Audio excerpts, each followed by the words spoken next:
This is Ian with Build Brothers. Going to go ahead and do a quick inspection here at 10004 Allenwood in Santee. Going to start here underneath the eaves. What we're looking for is any kind of dry rot, water staining on the overhang. We've got rafter tails. In this house we actually have plywood in the eaves as opposed to a starter board. And then the fascia. It looks like there's been a couple chunks of fascia replaced over the years. This little piece here was most likely replaced the last time the roof was done. Those screened off vents right there allow cool air up into the attic space. That's a good sign. We want to see very well ventilated attic spaces that'll actually make our roofs last longer. This roof has a drip edge. That's that piece of metal right there. That tells us that this roof was probably put on 25 years ago or newer. Anything older than that usually does not have drip edge. But the home was already cleared termite inspection. It's very well maintained. It's got a fresh coat of paint on it. And so the eaves look really good. I don't find any wood damage around the home. All right, we get up on the roof and we notice that it is an architectural asphalt shingle. The front of the house faces east, and so it gets a fair amount of sun exposure, not quite as much as the south. But here on the front, we notice some general wear and tear, a little bit of exposed fiberglass and granule loss, but it's not terrible. Some of the things we're looking at is we look down the shingle courses and they're nice and straight. The spacing looks good and the shingle stagger all looks good and professional.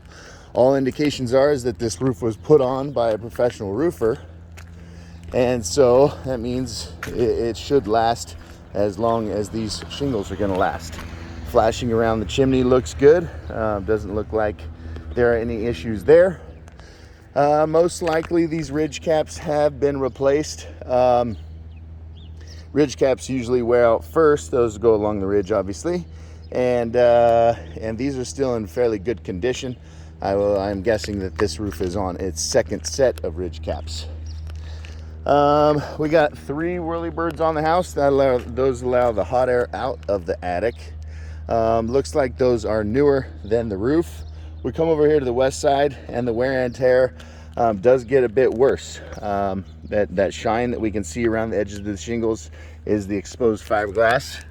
Probably about 50% granule loss on the back of the roof. And so when I look at, we would like to get rid of that. It looks like it's still watertight, but it's an old satellite dish mount. The valleys look good, professionally done. Looks like there's only 1 layer of roofing material on this house. It looks like the penetrations have all been painted recently.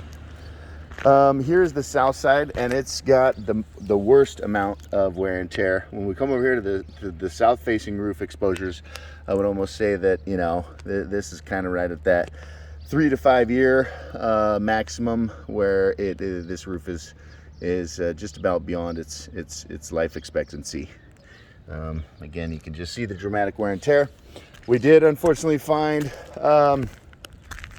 a few nails that have poked up through the roofing material. There's one there, there's one there, a couple more here, and then as you know, those are the scariest part about this roof, unfortunately, is that for whatever reason the wrong nails were used or something, or not enough pressure was used on the nail gun. They start to back out, and each of those is unfortunately a potential leak hazard.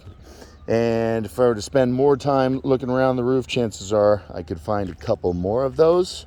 They are hard to find, but once you find a handful of them, unfortunately you usually be able to find a few more. So yeah, this roof is kind of right there at that point where I would suggest it's time to start thinking about replacing it.